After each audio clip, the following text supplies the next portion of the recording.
perkenalkan kami dari kelompok 1. Kali ini kami akan mempresentasikan mengenai tanah oksisol yang beranggotakan saya sendiri, Wairandani, sebagai moderator. Dan saya Christopher Fernando. Saya Heradiani Kulemu. Saya Setia Simamura. Saya Anuli Lisa Fitri. Saya Serwa. Selamat menyaksikan. Baik, di sini saya akan menjelaskan pengertian tanah oksisol. Oksisol adalah tatanan tanah yang paling banyak mengalami pelapukan. Oksisol merupakan bagian dari jenis tanah marginal yang sudah mengalami pelapukan lanjut serta tua, memiliki persebaran luas segini 7,5%. Luas permukaan bumi atau sekitar kurang lebih 9,8 juta kilometer persegi. Di sini saya akan menjelaskan 3 hal faktor yang dapat mempengaruhi pembentukan tanah oksisol. Yang pertama ada oksidasi dan desidifikasi. Yang kedua ada iklim ekstrim. Dan yang ketiga ada licin. Baik, yang pertama yaitu oksidasi. Oksidasi adalah hilangnya satu atau lebih elektron dalam zat hara. Nah, dalam proses oksidasi itu paling utama proses desidifikasi serta proses konsentrasi besi bebas dan gipsit. Nah, di sini juga terdapat pelapukan dalam mineral liat. Yang kedua ada iklim ekstrim. Iklim ekstrim ini sendiri, tanah oksisol terbentuk di daerah iklim tropis yang panas berkepanjangan. Namun, tanah oksisol ini sendiri dia menjaga kelembapannya di udara lembab. Lalu yang ketiga, dia ada licin. Licin sendiri adalah pencucian zat hara dalam tanah yang disebabkan karena curah hujan tinggi.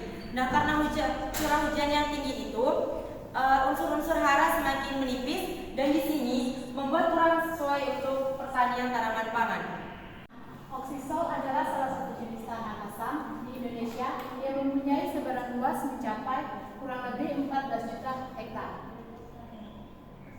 Di Indonesia sendiri, tanah oksisol berada di salah satu daerah yaitu Sulawesi dengan luas tanah oksisol mencapai sekitar kurang lebih 500.000 hektar atau setara 4,87% yang tersebar di Sulawesi Tengah, Sulawesi Selatan, dan Sulawesi Tenggara. Terkhusus untuk di Sulawesi Tenggara, luas jenis tanah ini mencapai kurang lebih 132 hektar. Baik, kita lanjut dengan tingkat kesuburan tanah oksisol. Tanah oksisol sendiri memiliki tingkat kesuburan tanah yang rendah dikarenakan kurangnya bahan organik. Tetapi tanah oksisol ini sendiri kaya akan zat besi, aluminium oksida, pH asamnya tinggi, dan kurangnya fiksasi fosfor yang rendah. Nah, tanah oksisol ini sering digunakan petani sebagai cadangan tanah untuk pertanian selanjutnya.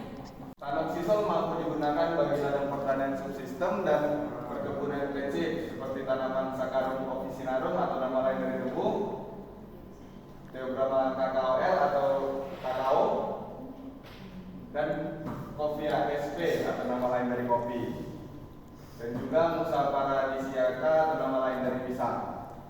Baik, kesimpulan dari presentasinya adalah tanah oksisol adalah tanah yang mengalami pelapukan tingkat lanjut di daerah-daerah subtropis dan tropis, dan kandungan dari tanah ini didominasi oleh mineral-mineral dengan aktivitas rendah seperti kuarsa, kaolin, dan besi oksida. Faktor-faktor terbentuknya tanah oksisol seperti proses oksidasi dan desilikasi, iklim ekstrim, dan leaching atau pencucian unsur hara. Sekian presentasi kami mengenai tanah oksisol. Lebih kurang mohon maaf, dan sekian, terima kasih.